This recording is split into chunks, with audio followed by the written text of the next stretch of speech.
मैं हूं परम पुरख को दासा, देखन आयो जगत तमाशा। आप कहोगे तमाशा होता है, तमाशा क्यों कह रहे हैं?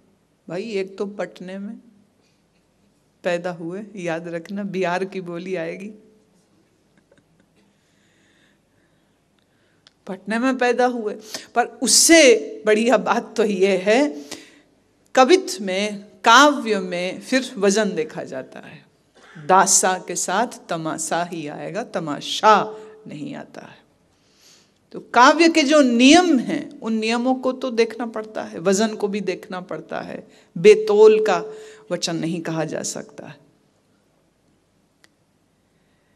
न पोत्रे न पुत्रे न सत्रे न मित्रे।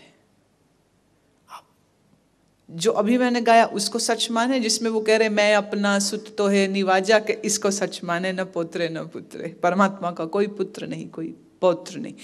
जो वो कहा वो भी सच है, जो ये कहा ये भी सच। अब आप कहोगे दो सच है, नहीं, दो सच नहीं है। जब वो बात कही तो उस समय उनके सामने जरूर ऐसा हजूम संगत का बैठा होगा जिनकी अकल बहुत ऊंची नहीं है। अब उनको भक्ति भावना से लिपटी हुई बात जल्दी समझ आएगी, इसलिए उन्होंने ऐसा कहा कि परमात्मा का मैं बेटा हूँ और उसने अपने ये काम करने के लिए मुझको भेजा है। अब ये बात जल्दी से सबको समझ आ जाएगी। अगर दीवान लगा करके 20-30 हजार आदमी के सामने वो कहे न पोत्रे न पुत्रे न सत्रे न मित्रे, किसके पल्ले पड़ेगी ये बात? और ये समझदारी होती है टीचर की कि वो अपने स्टूडेंट की क्षमता, कैपेसिटी देखते हुए बात करे। अब एक बार की बात है, एक सम्मेलन था। उस सम्मेलन में मेरे से पहले जो महात्मा बैठे बोलने के लिए, तो संस्कृत में प्रवचन किया। तो जब संस्कृत में शुरू हुए तो पहले तो सब लोग बहुत खुश हुए, वाह वाह वाह संस्कृत में बोलेंगे। फिर हैरान हुए कि अभी तक संस्कृत में बोल रहे, वापस हिंदी में नहीं आ रहे हैं।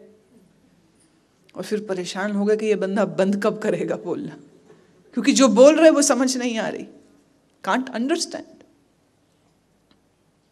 और मंच पर आप बैठ के अपना अकल और अपने गुणवत्ता को थोड़ी बघारने आए, आप बात को समझाने आए। तो बात ऐसी करनी चाहिए जैसी सामने वाले को समझ आ जाए, और धीरे धीरे उसकी समझ के स्तर को ऊंचा ऊंचा ऊंचा करते चले जाएं।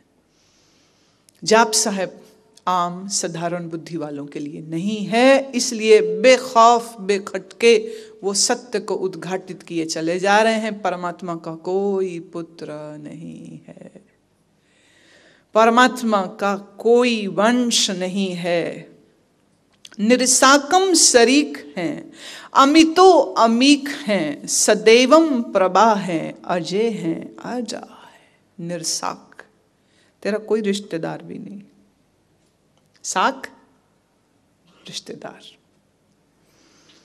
अमितो अमीक है, अमित बहुत प्यारा, अमित मित, मित कहते गिनती गिनने को, मित गिननी, गिनती को गिनना। अमित जिसकी गणना नहीं हो सकती।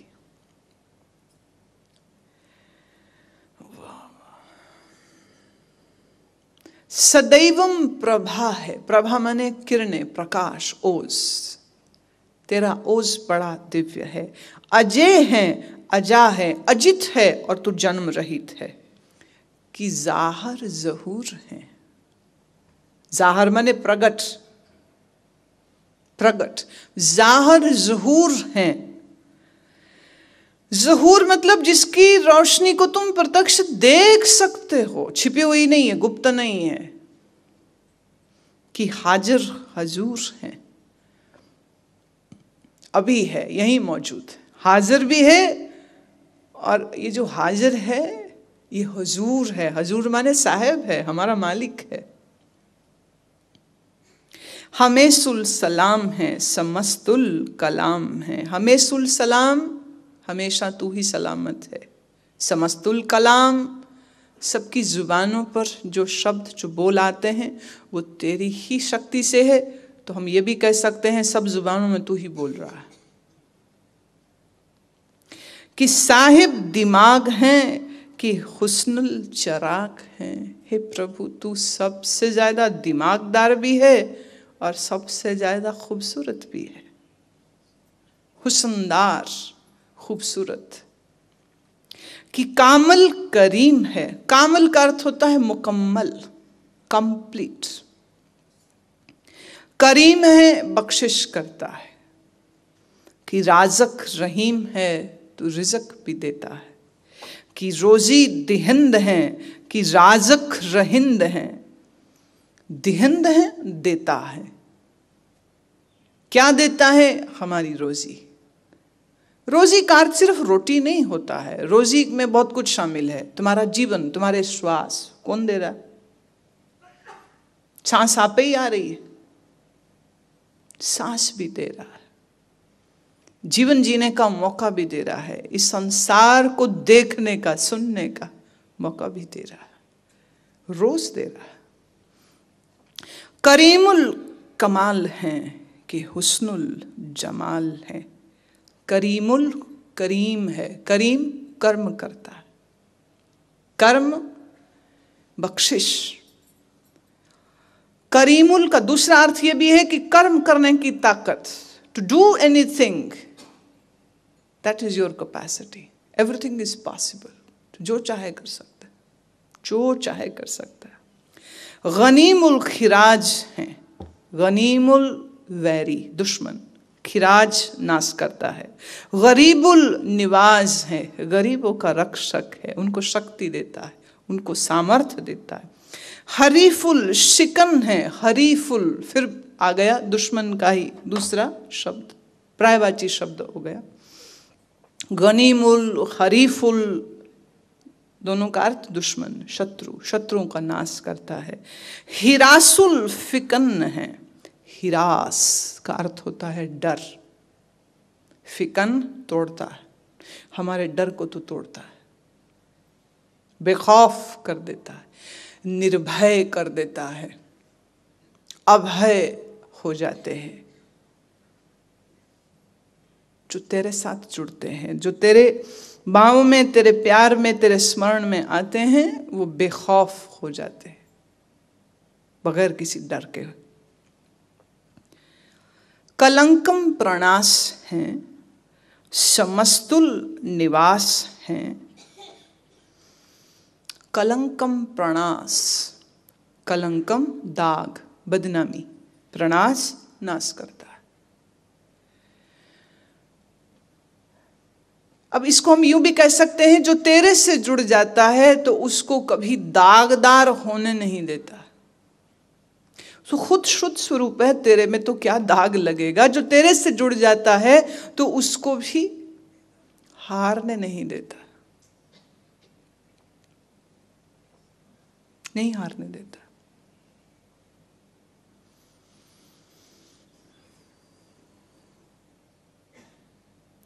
पहाड़ी राजाओं ने पंजाब के सूबेदार औरंगजेब के जो अहलकार हैं उनके साथ मिलकर आनंदपुर पे घेरा डाल दिया। आनंदपुर का जो स्थान है वो एक पहाड़ी के ऊपर,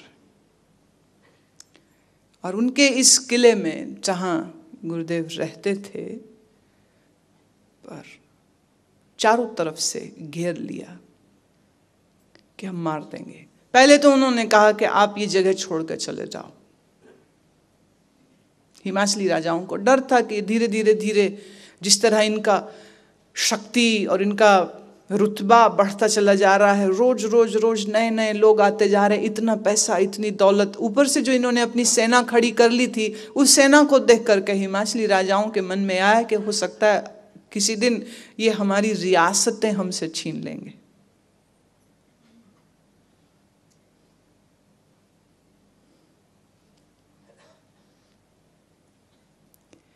अजीब बात है, बड़ी अजीब बात है। ये 16वीं सदी में घटी घटना है और ईसा की जीवन की घटनाओं में लगभग 2,2500 साल का अंतर है। 2.5 centuries डिफरेंस। पर जब ईसा ने यह बात कही थी कि मैं परमात्मा का पुत्र हूं, and I am the king, तो उस समय का राजा डर गया कि कहीं ये मेरी रियासत मेरे से छीन लेगा और मेरी गद्दी में बैठ जाएगा। अब वो पता नहीं किस स्थिति में, किस अध्यात्म और रूहानियत की ऊंचाई में आके कह रहे हैं कि मैं परमात्मा का पुत्र हूं, मैं तो राजा हूं, आई एम द किंग।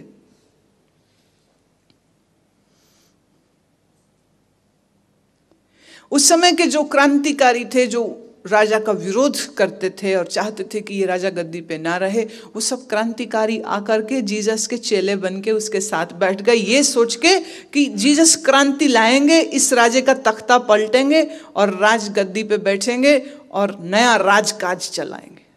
कैसी कैसी भूलें लोगों से हो जाती। और वो रोज आ के पूछे कब जाएंगे हम हमला बोलने, हथियार इकट्ठे नहीं करने, हथियार इकट्ठे करो। जीसस कहते कौन से हथियार, किस लिए?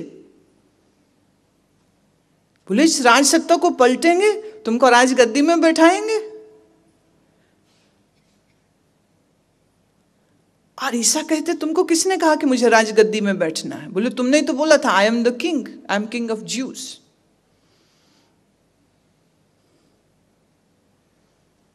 अब वो क्या बात कह रहे हैं, सामने वाले क्या बात सुन रहे हैं, और ये बात इस तरह से प्रचारित हुई कि उस समय जो यहूदी राजा था वही डर गया। उसने अपने सब धर्म के पुरोहितों को बुला लिया कि भी ये सब क्या हो रहा है। ये कुछ दिन पहले तो कहा जाता था कि ये एक फकीर है, ये एक संत है, अब ये संत फकीर कैसा है, ये मेरी गद्दी पर नजर रखता है, इसको तो मरना चाहिए, इसको मारो। और आपको पता है ईसा को गिरफ्तार इसी आरोप पे किया गया था कि ये देशद्रोही है, ये यहूदियों के राजकाज में खलल डालेगा, हमारे राजा को पलट देगा, उसी गद्दी पे बैठेगा। और ईसा को क्या लेन देन इस गद्दी से, उस गद्दी से जिस पे करोड़ों इंसान बैठते हैं और फिर मिट्टी में धूल चाट रहे होते हैं, फिर मर जाते हैं। उसके पास तो परमात्मा का दिया हुआ वह दिव्य राज आसन है, जिस आसन से कोई हिला नहीं सकता। हिमाचली राजाओं को भी यही भय सता रहा था बहुत जोर से। उन्होंने सूबेदार के माध्यम से औरंगजेब तक शिकायत करी कि हमें खतरा है। 2 इल्जाम लगाए, एक ये इस्लाम के लिए खतरा है गुरु गोबिंद सिंह, और दूसरा हम हिमाचली राजाओं के लिए ये खतरा है, और इसका कुल अभियान यह है कि ये तुर्कों को मारेगा और मुगलों को मार के भारत से भगाएगा, तो इसका कुछ इलाज करना चाहिए।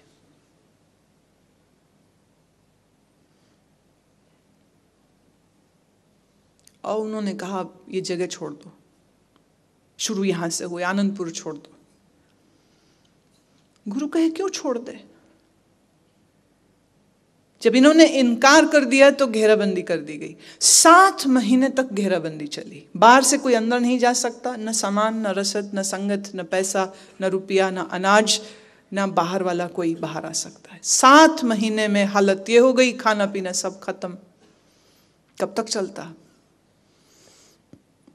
खुद माता गुजरी जी ने और कुछ सिंहों ने जाकर के ये प्रार्थना की कि हम लोग ये जगह छोड़ देते हैं, कोई और जगह बसा लेते हैं, यहाँ रहना अब ठीक नहीं है, भूखे मर रहे हैं सब लोग, और भूखे लड़ेंगे कैसे?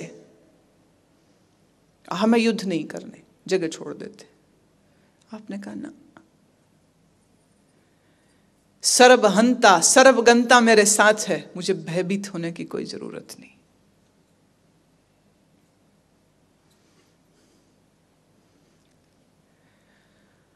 कलगीधर चमत्कार लिखने वाले लेखक ने तो यहां तक लिखा कि खुद माता जी ने कह दिया अगर तू मेरी बात नहीं मानेगा तो मैं तेरे से रिश्ता तोड़ दूंगी, छोड़ दे ये जगह।